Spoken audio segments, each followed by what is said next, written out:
So good afternoon, everyone. So today I would like to talk about one of the 5 hindrances that remorse and restlessness. And because the fact that it's very difficult for us to the mind becomes still because of the 5 hindrances. The first one is a desire. So whenever we crave, we want our mind move, isn't it? The doer, the mind move, and then very difficult to settle and become peaceful and become still. The second one is ill will, that you have lots of anger, ill will, because that come from craving. The ill wills come from craving when we can't get what we want, and there's the mind move, it's very difficult to become peaceful, isn't it? When we're angry, can we become peaceful? It's very difficult, isn't it?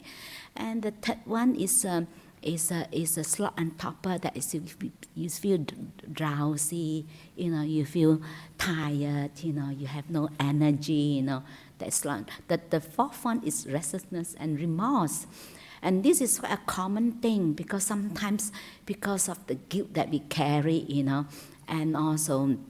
and we are very restless because of we keep thinking about it, and we have no partly restless, so we are not happy because we keep living in the past because of the remorse, the guilt that we carry, and this really one of the hindrances that really very difficult to become peaceful, and then sometimes you find yourself that it's very difficult to settle, and that's why, and this is quite common. And the last one is doubt. So today I'm more focused on remorse and restlessness, and because the fact that we have this remorse because of we living in the past, we couldn't let go, what we have done, what we have, in the past, and we keep beating ourselves up, we keep punishing ourselves, but because we cannot forgive ourselves, and we carry that, with us, the remorse, and we keep focusing on the fault, we keep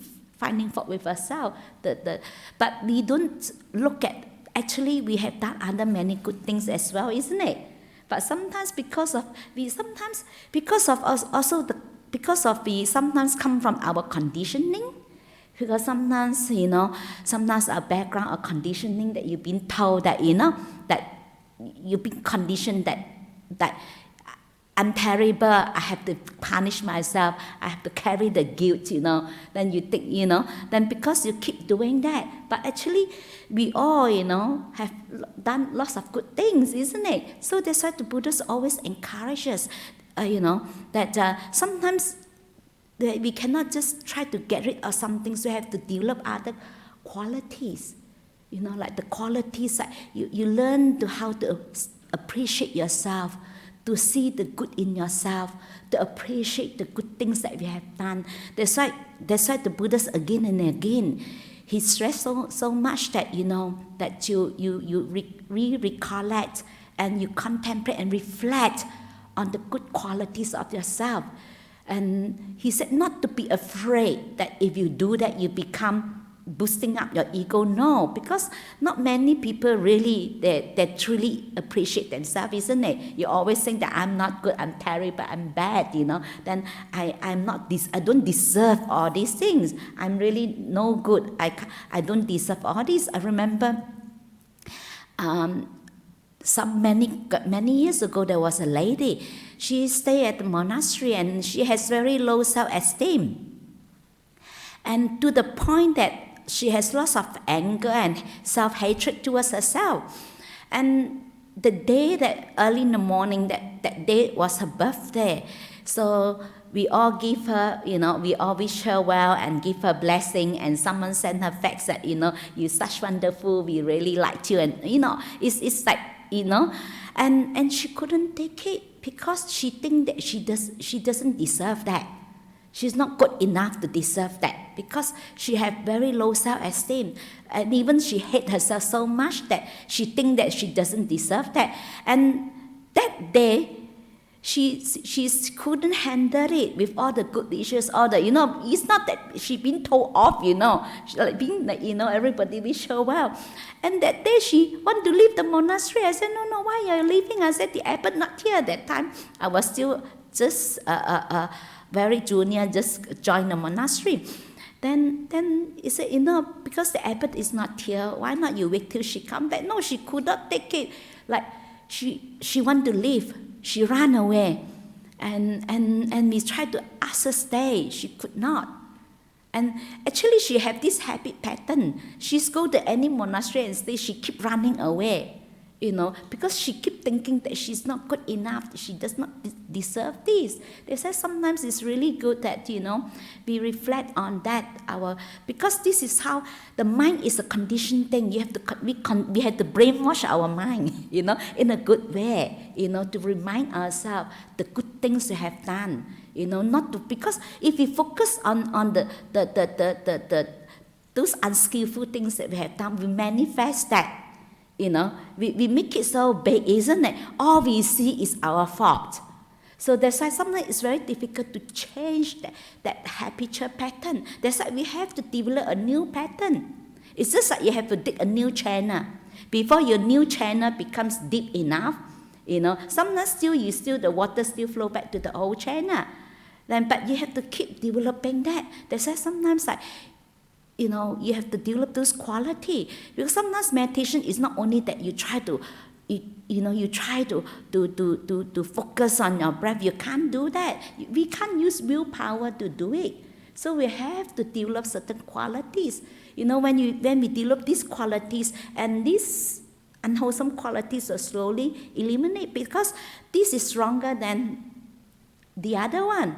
It's just like we nurture the good qualities, like we don't water the weed, like Ajahn used to say, we water these good qualities, we make it grow, So that's why sometimes we reflect on that, even during Buddha's time, one of the severe killer, he used to kill someone and he would cut the finger, he will make a necklace and hang on his neck.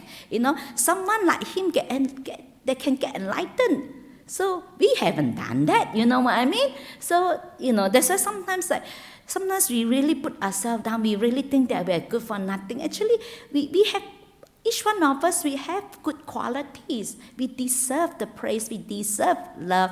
We deserve our love too. So that's why, because we keep carrying that, that's why it's good to develop the qualities of learn how to appreciate oneself, to develop the qualities like gratitude. Because part of restlessness is because of you're not happy, we are not content.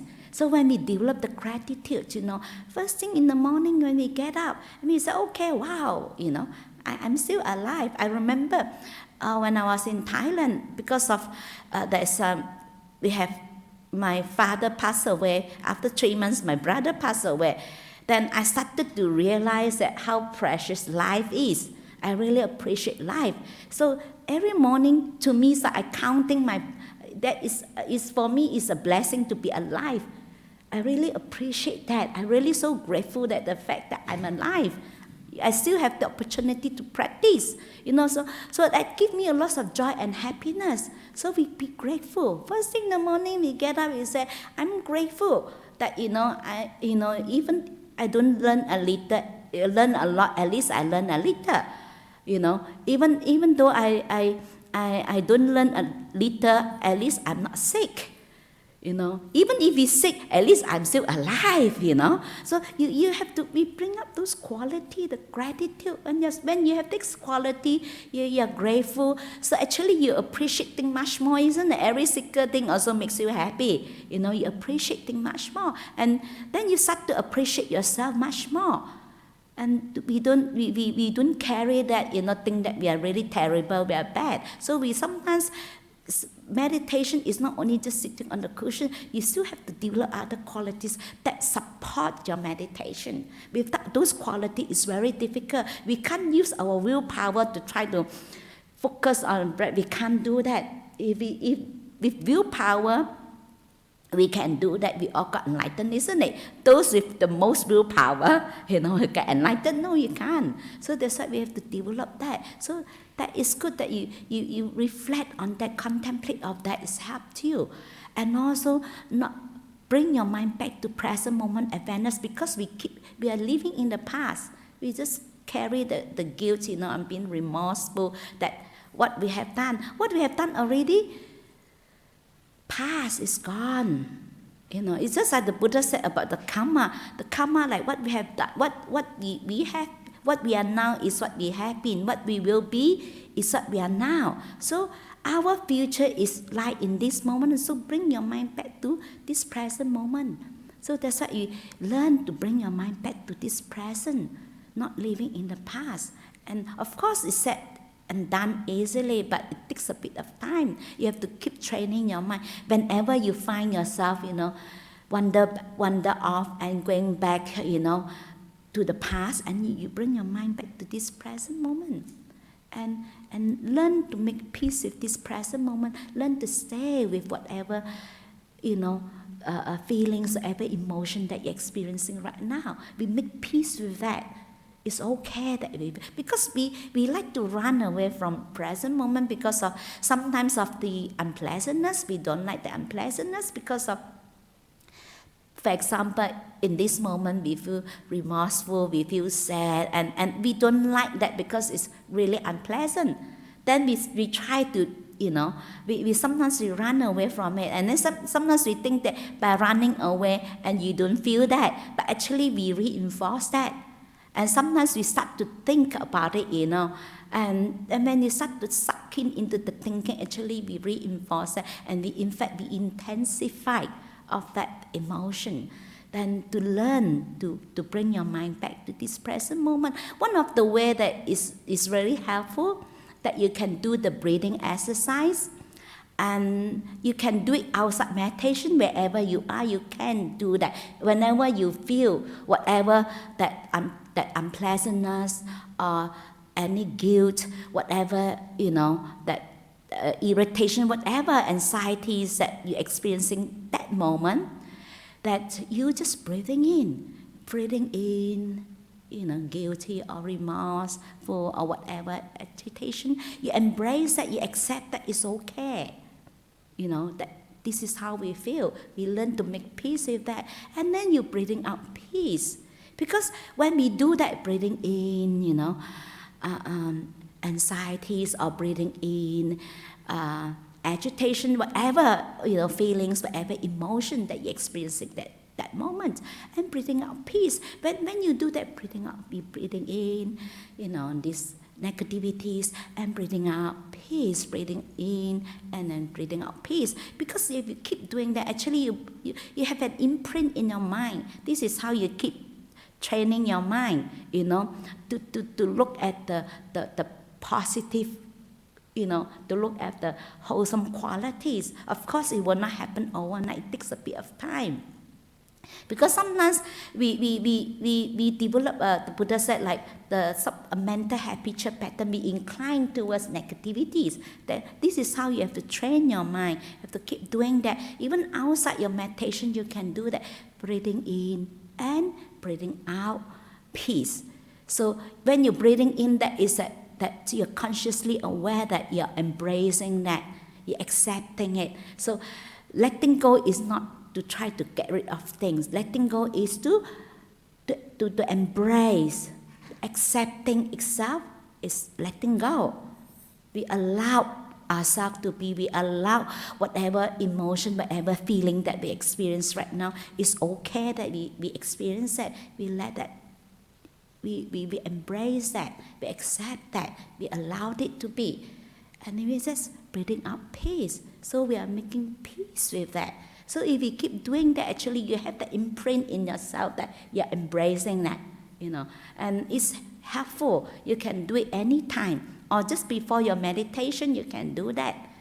Of course, if you're peaceful, you're okay, you don't have to deliberately do that. If you're sometimes, that you just easily, be able to watch your breath and you just easily do that, you don't have to do that. But this is one of the skillful means, because sometimes it's important The whole path of practice is not only sitting in the cushion, it's what before you sitting on the cushion, you start meditating. Actually, it's important how you live your life, your attitude, how you deal with things, how you deal with your life actually is important. That's why we develop those qualities throughout, throughout the whole day, the way we deal with things. So our attitude is really important. It's not that you just sit on the cushion and just try to focus on the breath, nothing special with the breath. The breath is just the anchor point for you, something to just an object that you'll be able to focus on. So, but actually, meditation is just only one part, but you have other part. That's why it's important, it's only one factor. So, because again and again the Buddha stressed about the Noble Four Path. So you need to have the other path, like strengthen your morality, restrain more, Then actually another skillful means that it's also very useful that you reflect on your own virtue. And that bring you lots of joy and happiness too, to look at the good qualities in ourselves, Because once we develop the habit of only finding fault with ourselves, then it becomes like a default setting. Sometimes we don't even know that we are doing it, That's why sometimes you need to deliberately bring that to your mind and keep training your mind that way, to look at the good qualities, to look at our own goodness and learn to appreciate ourselves. And that's why we need to develop that qualities. Then when these qualities grow, then this is help to weaken the other unwholesome qualities that really stopping us from being peaceful. But we cannot use willpower to get rid of it. And it's just like when you want to uproot a big tree, you cannot just pull out the whole big tree, isn't it? You have to cut the branches first, before you be able to uproot. The same thing, you have to develop these qualities, like gratitude, and that leads to contentment. We just content. When you're content, your mind becomes still.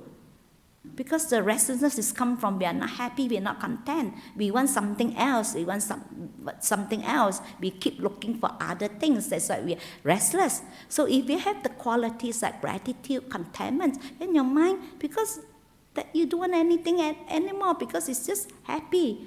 I'm just happy. The fact that I'm just grateful and happy that the fact that I have the opportunities even come here to meditate. And I'm really happy. Whether what stages that I will be, it doesn't matter. The fact that I have the opportunity to practice, to meditate, actually I'm already grateful. So when you have this, your mind becomes content and your mind becomes peaceful very quickly. So we have to develop some of the qualities. So it's not that keep struggling and try to force yourself and try to use willpower to try to focus on the breath. And I can tell you, if you keep doing that, you have no progress. So you have to develop other qualities and to use some other skillful means to help us to support our meditation. Because it's just to force yourself to sit on the cushion is not good enough. We need to have other qualities to support our meditation. So I offer this today for your reflection, so we can start meditate now.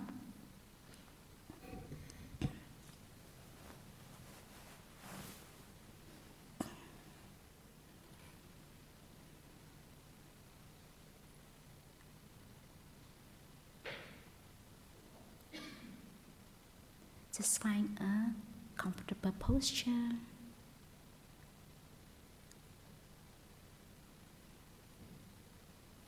Whether you want to sit cross-legged, and you don't have to be full lotus, whatever posture that you feel comfortable.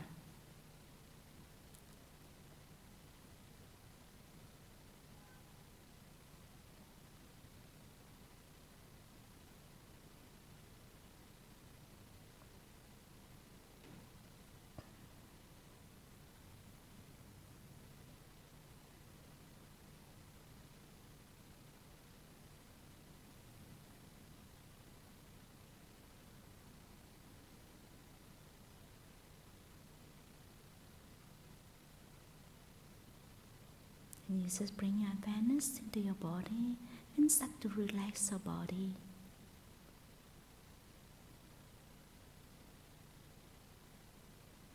You don't have to rush into focusing on your breath. Just spend a little bit of time to relax your body.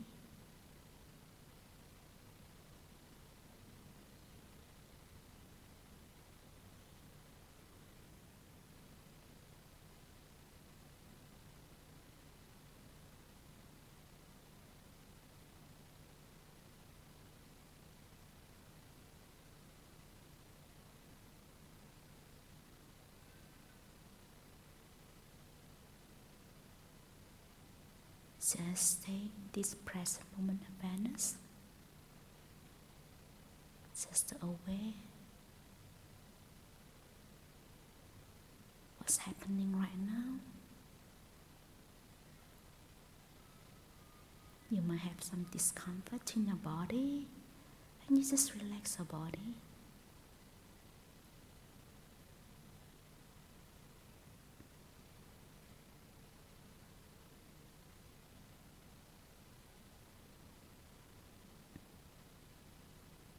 Or you might have some thoughts, some distraction in your mind. Or whatever feelings that you're experiencing right now.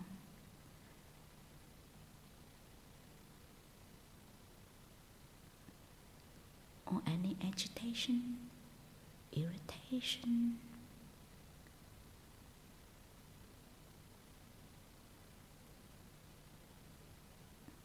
or any unpleasantness that you're experiencing right now. You just breathe it in. Breathing in unpleasantness, breathing out peace. We embrace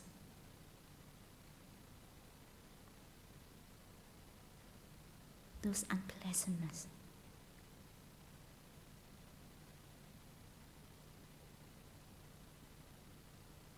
So breathing in any unpleasantness, feelings or emotion, or any negative thoughts, just breathing in. We embrace whatever we experience right now. And we breathe out peace. We make peace with whatever we experience right now.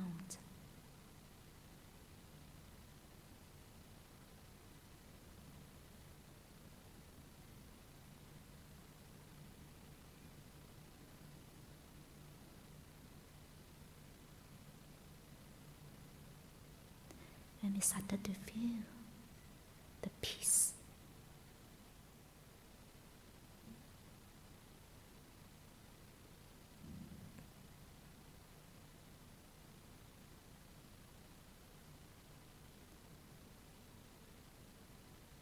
And then there's some joy, very subtle joy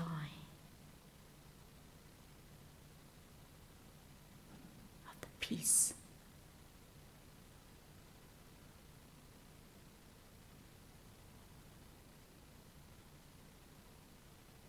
The joy of being peaceful.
start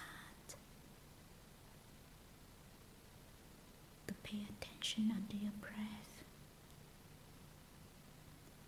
And you can feel the breath is so smooth. It's so pleasant.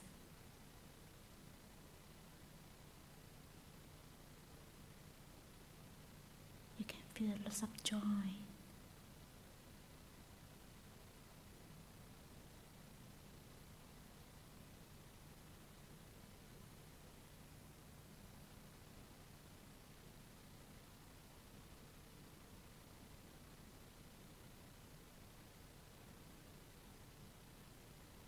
Because of the joy, your breath becomes so beautiful.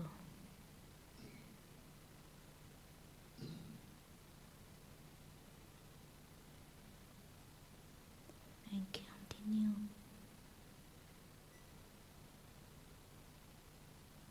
Focus on your breath. The awareness on your breath. In and out breath.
So we're going to end the meditation by counting 3 in and out breath. Then you can end your meditation.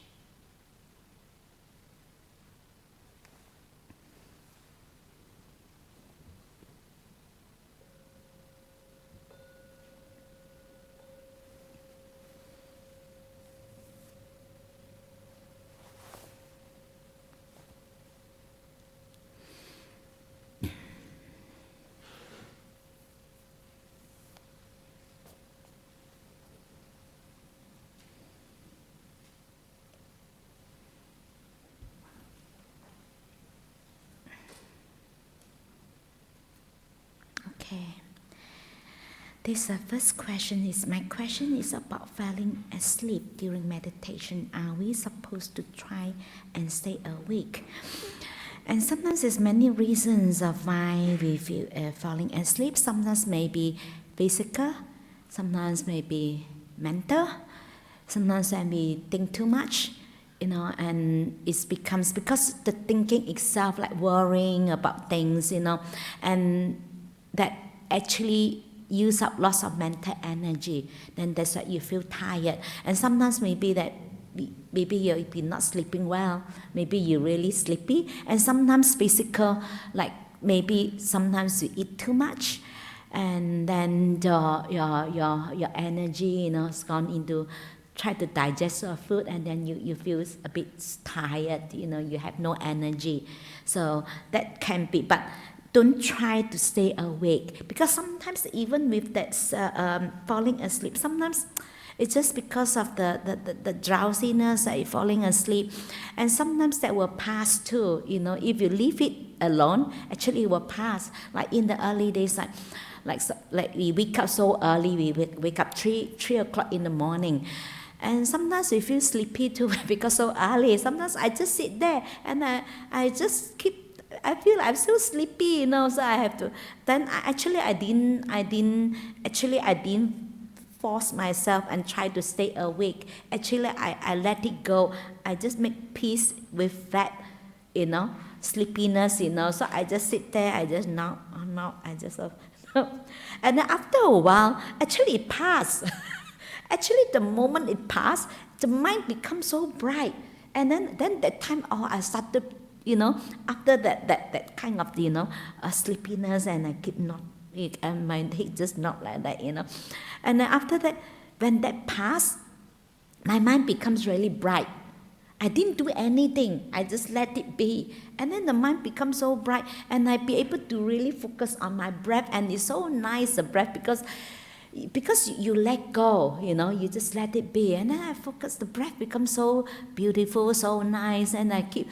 And then after that, I started to really enjoy, the meditation, the breath, and then my alarms goes off. I said, I started to enjoy my meditation, and sometimes that you just have to let it go. Sometimes we control so much. Like sometimes people think that, you have to have the best posture, your body have to be very strict.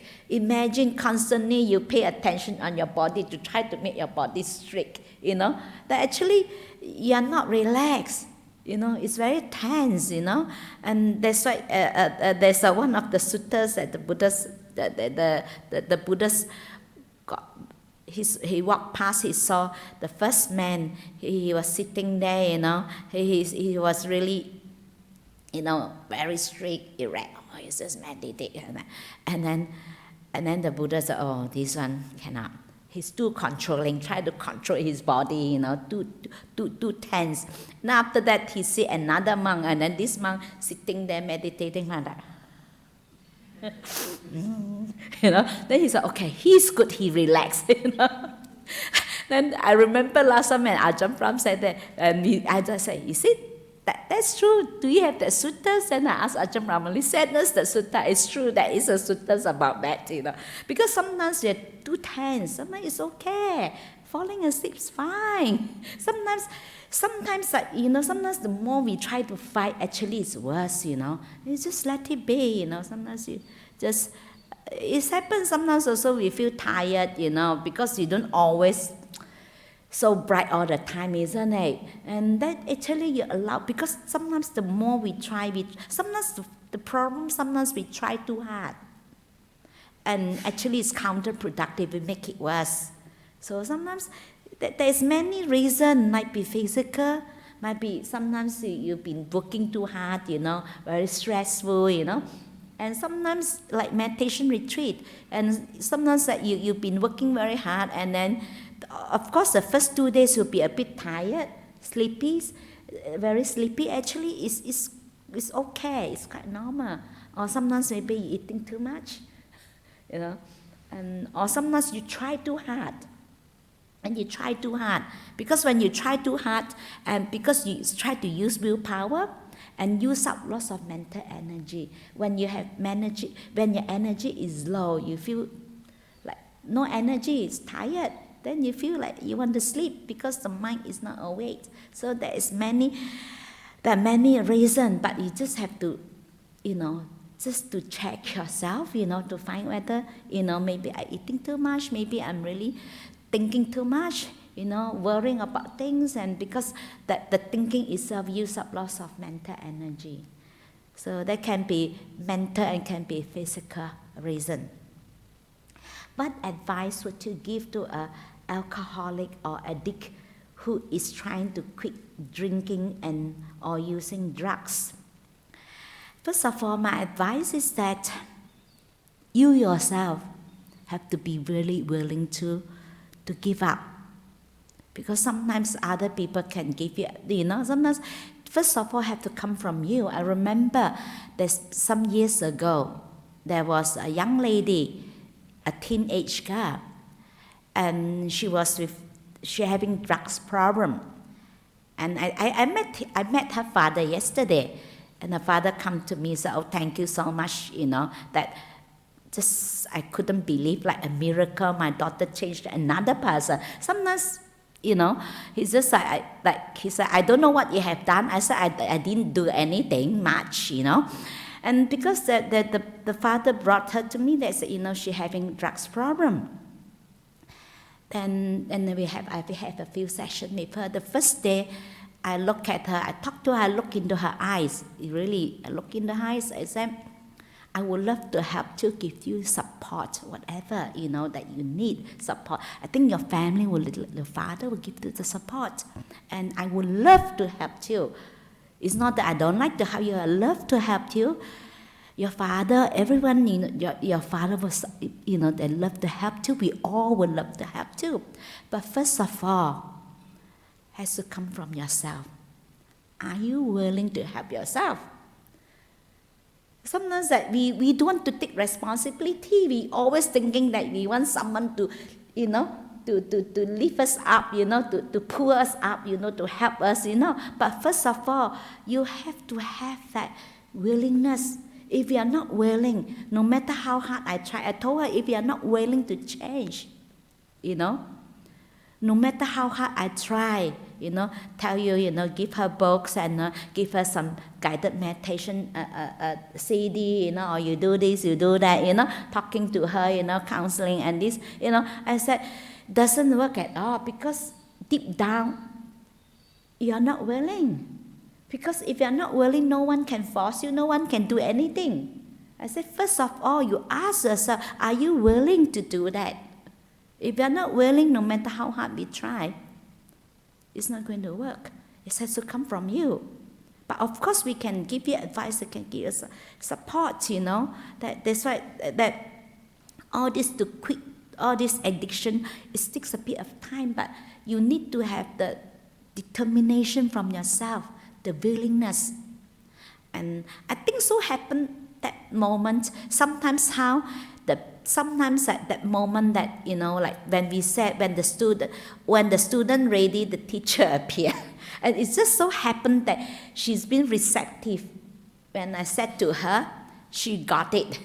Like that really, this is how sometimes the insight, when we have the insight, like the moment you just think the pennies drop, you just like, you just waken up to the, and that happened to her. So that's all I said to her, and then I have a few sessions with her, and that's it.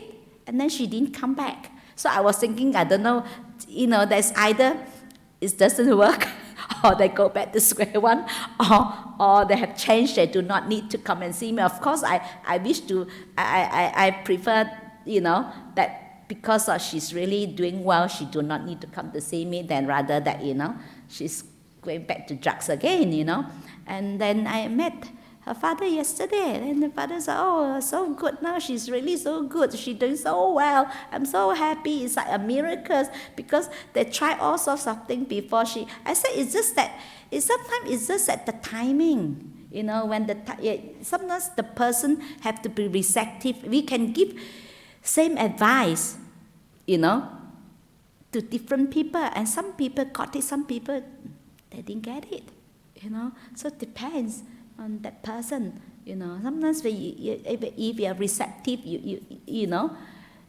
get it, But sometimes I know, sometimes like you try to explain, whole and half an hour, and then when the person starts to ask the question, that the person didn't get it, They still ask the question that, I remember we have someone that asked me how to overcome anger, and I explained to this person how to practice, how the whole lots, After saying that for almost half an hour, then the person still asked me to have a method that you do and your anger will go away. So I said, I have no secret recipe. There's nothing that you can just, that you can just do it and you can done with, and you have no anger, and no such thing, There's no shortcut. I said, I haven't got this secret recipe. If I have it, I would have used it myself, I got enlightened long ago. So that's why I said, there's no shortcut. You have to take up the whole path of practice. But people try to want to have something that, that give me a recipe, a way, then I apply, and immediately my anger goes away. No, it won't go away. It takes lots of practice, there's no shortcut.